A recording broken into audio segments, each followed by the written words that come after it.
Bonjour, je suis Célia Bons. Et moi, Jessica Couriol. Nous sommes étudiantes en Master 1 MEF-PIF et nous avons créé un Péchakucha pour vous présenter la classe virtuelle. Alors, suivez-nous. Au menu de la présentation de notre classe virtuelle, nous avons sa définition, les 5 avantages de la classe virtuelle, ainsi que ses 4 inconvénients, quelques outils de la classe virtuelle au service de la FOAD, et pour finir, la conclusion. Allez, c'est parti! La classe virtuelle est un modèle de formation synchrone où l'apprenant est derrière son ordinateur ou son terminal mobile et suit un module de formation en ligne avec un formateur. Ce type d'apprentissage a commencé à la fin des années 1990 avec l'introduction de l'Internet grâce à John Murphy. Les avantages de la classe virtuelle sont un accès à la formation pour tous. La classe virtuelle est donc accessible à tous et partout. Également à moindre coût. Il n'est pas nécessaire pour les étudiants d'être en résidence. En fait, ils peuvent même habiter un autre pays tout en participant activement dans une classe virtuelle. C'est également une proximité renforcée. Contrairement aux idées reçues, la classe virtuelle tend à créer des liens entre les apprenants et formateurs, mais également entre les apprenants entre eux. Et ceci grâce à une plateforme collective et collaborative. Une interface riche et interactive, elle offre la possibilité aux apprenants via l'interface d'accéder à un ensemble d'outils interactifs et attractifs tels que jeux, quiz et autres, mais aussi une évaluation post-formation où ils peuvent faire un retour sur leur apprentissage à tout instant. Une plus grande flexibilité. Généralement, les formations en classe virtuelle sont plus courtes qu'en présentiel et offrent donc une certaine flexibilité aux stagiaires. Cette durée courte et modulable est spécifique à la classe virtuelle grâce à un contenu qui est scénarisé en amont par le formateur. Une facilité d'utilisation ne requiert pas de matériel spécifique, c'est-à-dire une connexion Internet, un téléphone, une webcam, et elle permet une certaine souplesse dans l'organisation logistique.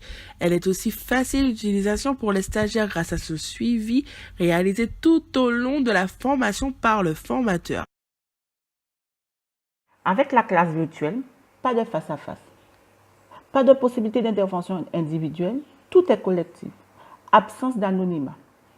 Les discussions en ligne peuvent être plus longues que les interactions en face à face.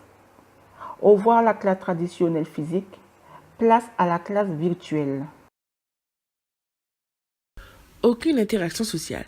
Si vous apprenez mieux à travers les échanges avec d'autres étudiants, la formation en ligne peut s'avérer difficile car l'être humain a soif d'interaction. Les aspects sociaux d'une salle de classe traditionnelle peuvent rendre l'expérience plus engageante. Certains apprenants peuvent trouver les cours en ligne ennuyeux et avoir des difficultés à se concentrer.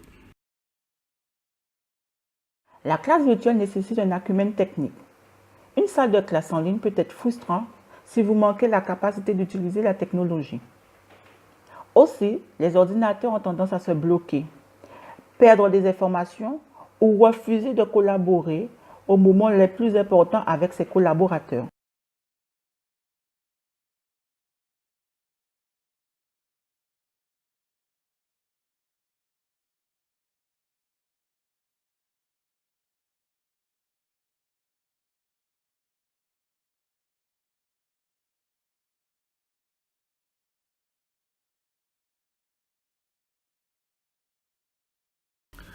Quelques outils. Ils peuvent pour la plupart être utilisés soit de façon autonome, c'est-à-dire sans plateforme de formation, soit couplés à une plateforme LMS Learning Management System. Donc nous avons Skype, Big Blue Bottom, Google Plus Hangout, Appear.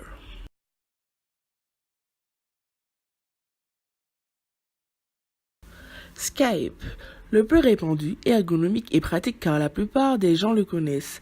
Il propose des fonctions classiques de chat et de partage d'écran. Propose la fonction d'appel vidéo de groupe jusqu'à 9 participants. Big Blue Button, le gros bouton bleu, est une plateforme libre licence LGPL, Lesser General Public License, de conférence web. Elle contient de nombreux outils utiles pour une utilisation d'entreprise et pour le monde de la formation et de l'éducation. Google Hangout est la plateforme de messagerie instantanée et de vidéoconférence de Google. Google Hangout permet d'avoir jusqu'à 10 participants simultanés en vidéo. Elle propose aussi quelques fonctions pratiques telles que l'enregistrement et la diffusion sur YouTube en direct. Appear, ultra simple à utiliser, pas de compte à créer. On peut créer une visioconférence en quelques secondes, simplement en créant un lien type. Cependant, semble être moins performant dès qu'on est un peu plus nombreux. Il peut contenir jusqu'à 8 personnes.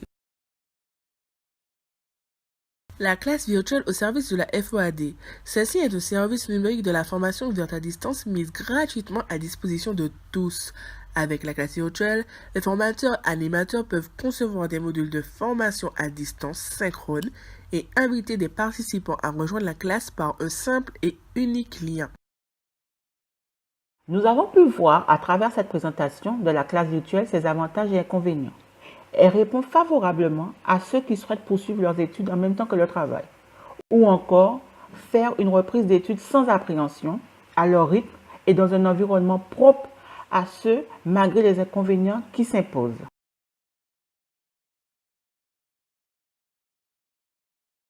Nous sommes arrivés au terme de notre Pitchakucha.